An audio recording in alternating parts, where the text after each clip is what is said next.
So for the second week in a row, we get to see the Springboks take on the Pumas. Last game in South Africa, this game taking place in Argentina, but it is not a part of the Rugby Championship. It is the first of a few Rugby World Cup warm-up games for both of these sides. South Africa, they've made a lot of changes compared to what we saw in their last game where they were victorious, whereas the Pumas, they've made a few changes, but nowhere near as many as the Springboks. But throughout this preview, we will be looking at the lineups for these two sides, key players, and then a prediction at the end of who we think will be walking away with the victory. Before South Africa, like I mentioned, making a huge amount of changes, leaving quite a few players in South Africa, giving them some rest before they get into a few more Rugby World Cup warm-up games. But in the front row, it will be Trevor Nakanye, Bongiu Mbonambi, and Thomas du Toit. So three players who have had a little bit of game time throughout the Rugby Championship, the most of which being Bongiu Mbonambi having a couple starts and then also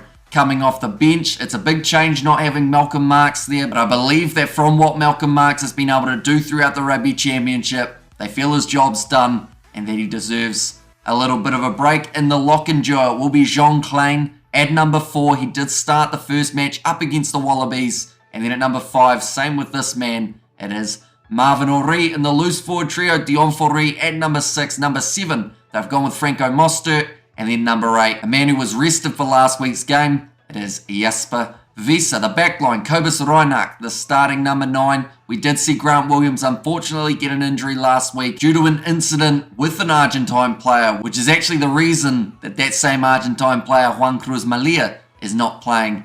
At number 15 for this game, Mani Libok gets to keep a spot at number 10, and I believe that will be the way that it stays up until Pollard makes his return. Makazole Mapimpi out on the left wing. In the midfield, Andre Esterhuizen and Lukhanyo Am, a combination that worked pretty well in the first game of the Rugby Championship. Right wing, they've gone with Canon Moody, and number 15 to close out the starting side for the Springboks. It is Damian Valimza, but looking through at their bench, number 16, Joseph Dweber, number 17, Gerhard Stennekamp, so his first opportunity for the Springboks throughout 2023. And then at number 18, it is Vincent Koch. Number 19, Jean-Luc Dupré, falling into the same boat as Gerhard Stennekamp, although the difference is Gerhard Stennekamp brought in as injury cover for Oxnachet. Jean-Luc Dupré, he's been in the side the whole time, just waiting for that opportunity, but he does now get it coming off the bench. Number 20, Evan Ruiz, very handy player for the Stormers. Number 21, Herschel Yankees. 22, Jesse Creel, and number 23, Kurtley Arinsu. So they have once again gone with that 5-3 split for the Springboks. I'm wondering whether or not it is perhaps something that the Springboks may look at for that Rugby World Cup. They started the Rugby Championship with that 6-2. For the last two games up against Argentina, it's been 5-3. So I don't know whether it's specifically up against the Pumas that they like to try it, or it is something maybe for the future. For the Argentines, Thomas Gallo, Julio Montoya, and number 3, Francisco Comas Cordella. They have made a change in the locking duo due to the injury of Lucas Paulos last week. It is instead Pedro Rubiolo and number 4 and number 5. They have stuck with Thomas Lavanini. In the loose forward trio, Pablo Matera at 6, Santiago Grondona at number 7, and then number 8, Juan Martin Gonzalez. So he has played every game of the Rugby Championship. Same with Pablo Matera. And Gonzalez, he has switched around a little bit in the positioning department.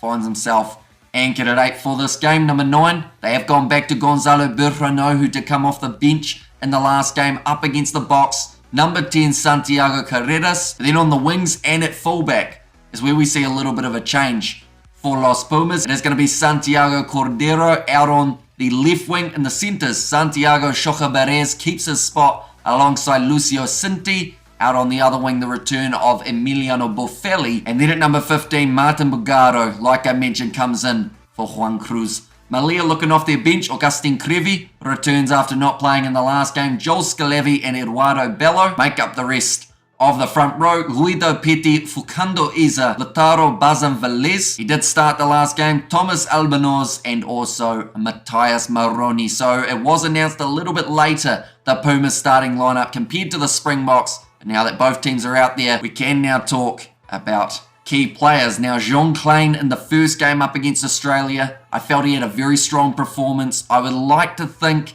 that he will be able to do it again here up against the Pumas. Great at the line out still and also retaining the Springboks line out, which could be very handy, getting that little bit more possession in this game. Taking place in Argentina, Mani Lebok at 10. At the moment, that man is the pick for fly half, so we'll want to make the most of the opportunity given to him here. He started 2 games of the Rugby Championship at 10, both of which the Springboks have had victories, so he will be hoping to continue that trend for this matchup.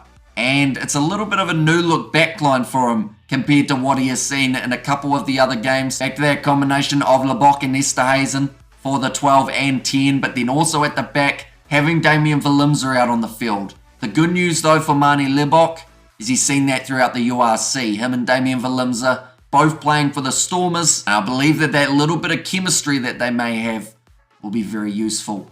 For the Boks, I'm also looking forward to seeing Dion Florido, another Stormers player. Gets in those breakdowns, gets the turnovers. I believe him and Mako van Staden may be fighting for the same spot in the Springboks World Cup squad. So perhaps a big game here could help bump him that little bit closer. For Argentina, it's always Julian Montoya. You got to look at him as a key, mainly because of that line out. If he can get it right, and Jean Klein is unable to get a few turnovers in that department. The Pumas, they have got a relatively strong rolling maul, so they will look to use that. Quite a bit of size in the 4-pack for this game, so that will be very handy. Pablo Matera, he didn't have the best game up against the Springboks last week. In fact, he was extremely quiet. But in front of a home crowd in Argentina, surely this is one of those games that Pablo Matera is able to step up. And then in the back line, the return of Emiliano Boffelli somewhere that Argentina did struggle with last week was the kicking tee. And unfortunately for Santiago Carreras, just wasn't able to get enough of those kicks over.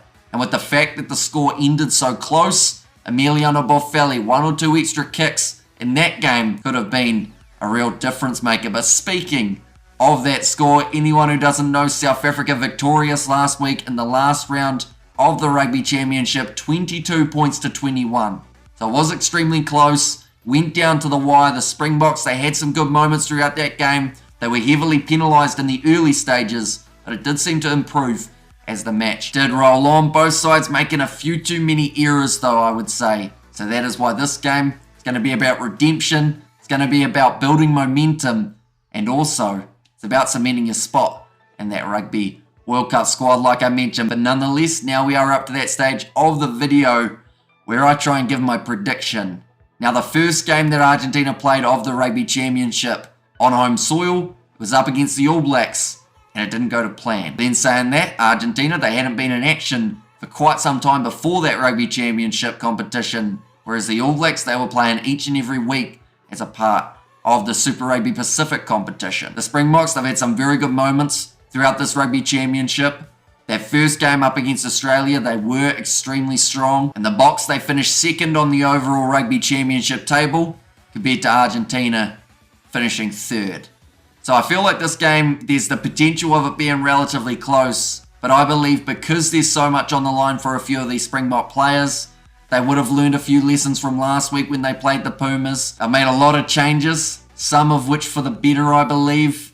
So I'm going to say the Springboks, even though this game is in Argentina, are going to take out the victory. I can see it being relatively close once again, but I am going to say the end score in this game, 27 points to 17 in favour of the Boks. 10-point margin may be a little bit too wide.